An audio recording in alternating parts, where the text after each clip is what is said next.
Salam sejahtera Malaysia. Salam sejahtera tuan-tuan dan puan-puan. Hari ini rakyat Malaysia bakal digemparkan dengan berita panas, berita tergempar dan berita mengejutkan seluruh Malaysia.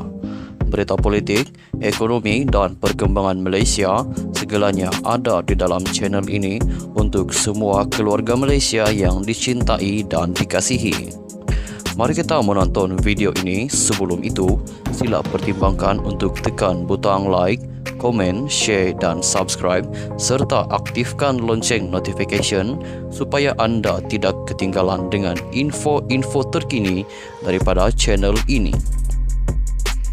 Berita kita akan bermula dalam kiraan 1, 2, 3. Berita bermula sekarang.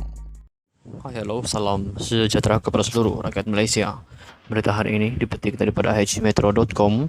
Muhyiddin tunjukkan bukti terima sokongan 115 ahli parlimen. Berita penuh, pengurusi Perikatan Nasional PN Tan Sri Muhyiddin Yassin berkata, gabungan itu menyerahkan dokumen mengandung akuan berkanun daripada 115 ahli parlimen kepada Istana Negara semalam.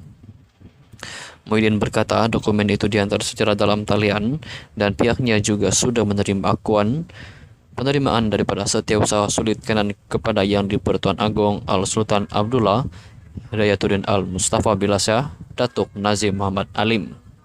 Saya nak tunjukkan bukti waktu serahkan dokumen mempunyai sejumlah bilangan ahli parlimen melebihi 112. Sebab itu kami yakin dapat membentuk kerajaan, tapi maklumlah bila saya menghadap tadi dikatakan ini tidak cukup. Saya tidak tahu apakah sebab di sebalik itu, tapi buktinya ada di sini, katanya pada sidang media di kediamannya di sini hari ini. Beliau turut menunjukkan surat akuan penerimaan dokumen daripada Istana Negara. Hello, salam sejahtera kepada seluruh rakyat Malaysia. Berita hari ini dipetik daripada syahbudin.com.net. Muhyiddin patut malu menonjolkan diri mahu jadi Perdana Menteri sekali lagi. Walaupun PN hanya menang 73 kursi parlimen berbanding PH yang mendapat 82 kursi, tetapi nampaknya yang paling awal menonjolkan diri untuk menjadi Perdana Menteri ialah Muhyiddin Muhammad Yassin. Realitinya, bukan saja PN sekadar mendapat tempat kedua daripada segi bilangan ahli parlimen, malah dalam PN juga jumlah kursi parlimen bersatu yang menang juga berada di kedudukan kedua berbanding PAS yang memperolehi jumlah lebih tinggi.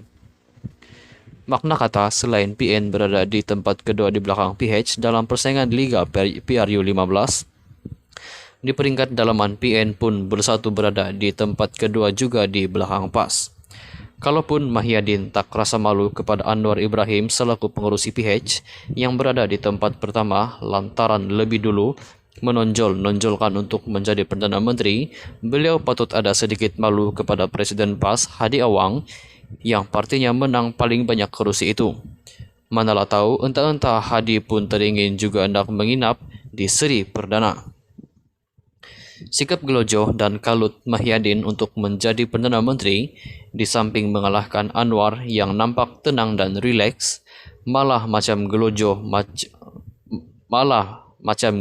orang bujang yang tak sabar berbini.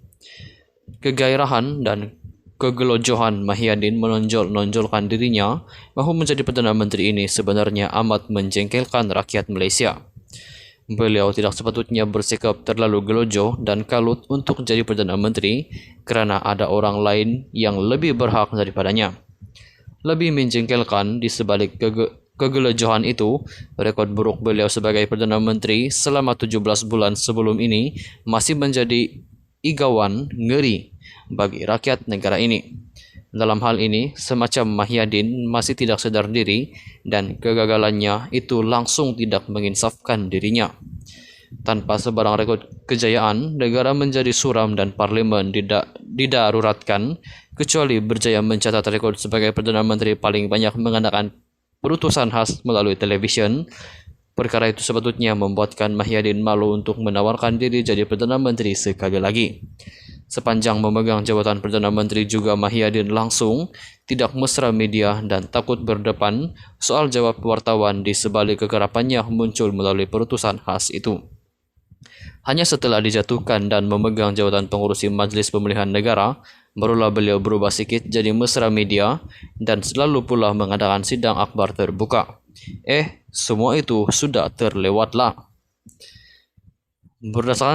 Berdasarkan hakikat itu, maafkan saya, jika kembali jadi Perdana Menteri, ada kemungkinan Mahyadin jadi tertutup semula selepas ini, terutama kepada pihak media. Yang nyata, dengan rekod kegagalannya itu, tiada jaminan beliau untuk mentadbir negara yang lebih baik dan membawa Malaysia keluar daripada pelbagai kemelut yang melanda ketika ini. Bahkan Malaysia mungkin berdepan malapetaka lebih buruk yang tak dijangka. Sekian saja perkongsian berita untuk hari ini. Kita jumpa lagi di video yang seterusnya. Stay safe, stay healthy. Bye-bye. Hai, hello, salam sejahtera kepada seluruh rakyat Malaysia. Berita hari ini dipetik daripada asyahbodin.com.net. Mahyadin patut malu menonjolkan diri mahu jadi Perdana Menteri sekali lagi. Walaupun PN hanya menang 73 kursi parlimen berbanding PH yang mendapat 82 kursi, tetapi nampaknya yang paling awal menonjolkan diri untuk menjadi Perdana Menteri ialah Mahyadin Mohamad Yassin.